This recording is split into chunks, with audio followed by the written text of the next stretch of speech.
প্রিয় দর্শক, আমরা এখন যেখানে দাঁড়িয়ে আছি, আমাদের বাম দিকে পিছনে এটি হচ্ছে সাহাবী আবু বকর সিদ্দিক রাদিয়াল্লাহু তাআলা আনহুর বাড়ি, যা আমরা আপনাদেরকে দেখানোর চেষ্টা করছি। এবং এই জায়গাটি হচ্ছে মক্কা হোটেল এন্ড টাওয়ার, যা পূর্বে হিলটন ছিল। প্রিয় দর্শক, আজ আমরা আপনাদের নিয়ে যাব প্রিয় সাহাবী আবু বকর সিদ্দিক রাদিয়াল্লাহু তাআলা আনহুর বাড়ি দেখাতে, যা মক্কা আল মুকাররমার মসজিদে হারামের পাশে 84 নম্বর গেটের সামনে অবস্থিত। প্রিয় দর্শক, মুসলিমদের মধ্যে এমন কে আছে যে সাহাবী আবু বকর সিদ্দিক রাদিয়াল্লাহু তাআলা আনহুর কথা শোনেননি? আবু বকর সিদ্দিক রাদিয়াল্লাহু তাআলা আনহু এমন একজন সাহাবী যার কথা পবিত্র কোরআনুল কারীমের মধ্যে এসেছে। আপনারা জানেন, সাহাবী আবু বকর সিদ্দিক রাদিয়াল্লাহু তাআলা আনহুর নাম ছিল আব্দুল্লাহ এবং উপনাম ছিল আবু বকর, উপাধি ছিল আতিকুর সিদ্দিক। আবু বকর সিদ্দিক রাদিয়াল্লাহু তাআলা আনহু নবী করিম সাল্লাল্লাহু আলাইহি ওয়াসাল্লাম থেকে বয়সে 2 বছর ছোট ছিলেন। তিনি 590 খ্রিস্টাব্দে 18 বছর বয়সে রাসূল সাল্লাল্লাহু আলাইহি ওয়াসাল্লামের বন্ধু হওয়ার অমূল্য দৌলত অর্জন করেছেন। তিনি তৎকালীন সময়ে মক্কার নেতৃস্থানীয়দের একজন ছিলেন। নবী করিম সাল্লাল্লাহু আলাইহি ওয়াসাল্লামের বয়স তখন 20 বছর ছিল। এটি ছিল তাদের পরস্পর বন্ধুত্বের সূত্রপাত, যা পরবর্তী সময়ে এমন গভীরতা লাভ করে যে তার নিদর্শন দুনিয়ায় বিরল।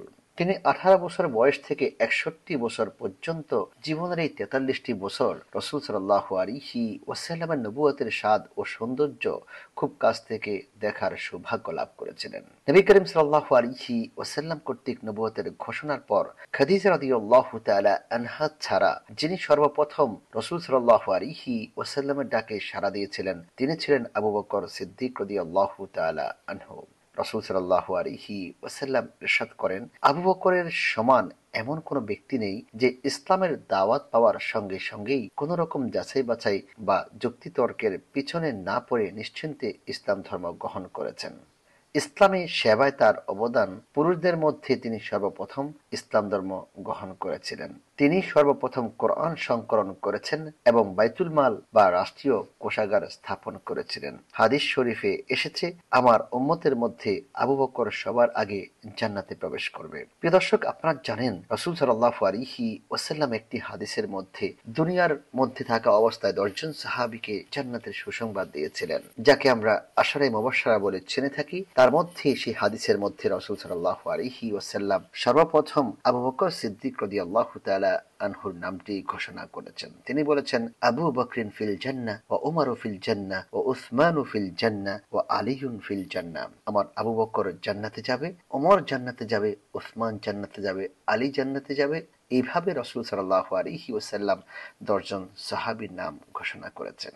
প্রিয় দর্শক, আপনাদের জানা আছে রাসূল সাল্লাল্লাহু আলাইহি ওয়াসাল্লাম যখন তিনি মক্কা আল মুকাররমার মধ্যে দ্বীনের দাওয়াতি কাজে লিপ্ত ছিলেন, তখন কাফির মুশরিকরা গরিব অসহায় সাহাবায়ে কেরামদের উপর অত্যাচারের স্টিমরোলার চালিয়েছিল। এমনকি আবু বকর সিদ্দিক রাদিয়াল্লাহু তাআলা আনহু তিনি নেতৃস্থানীয়দের মধ্য থেকে অন্তর্ভুক্ত হওয়ার পরেও তাকেও তারা নির্যাতন করেছিল। রাসূল সাল্লাল্লাহু আলাইহি ওয়াসাল্লামের কাছে এসে একদিন তিনি বলেছেন, ইয়া রাসূলুল্লাহ ওয়া ইয়া হাবিবাল্লাহ, আমি মদিনা আল মুনাওয়ারায় হিজরত করতে যেতে চাই।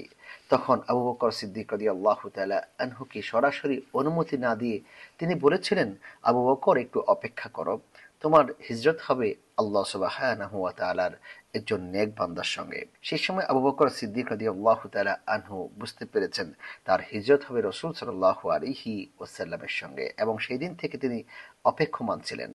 প্রিয় দর্শক, আমরা এখন যেখানে দাঁড়িয়ে আছি, আমাদের বাম দিকে পিছনে এটি হচ্ছে সাহাবী আবু বকর সিদ্দিক রাদিয়াল্লাহু তাআলা আনহুর বাড়ি, যা আমরা আপনাদেরকে দেখানোর চেষ্টা করছি। এবং এই জায়গাটি হচ্ছে মক্কা হোটেল এন্ড টাওয়ার, যা পূর্বে হিলটন ছিল। আমরা আজকে আপনাদেরকে যে বাড়িটি দেখাচ্ছি, এটি হচ্ছে সাহাবী আবু বকর সিদ্দিক রাদিয়াল্লাহু তাআলা আনহুর বাড়ি, যা বর্তমানে মক্কা আল মুকাররমায় পবিত্র হারাম শরীফের 84 নম্বর গেটের সামনে অবস্থিত, এবং যাকে শেরিকা মক্কা বলা হয়ে থাকে, বা হিলটন হোটেল যেখানে ছিল, বর্তমানে মক্কা হোটেল এন্ড টাওয়ার যেখানে রয়েছে। এই জায়গাটি হচ্ছে সাহাবী আবু বকর সিদ্দিক রাদিয়াল্লাহু তাআলা আনহুর ঘর বা বাড়ি।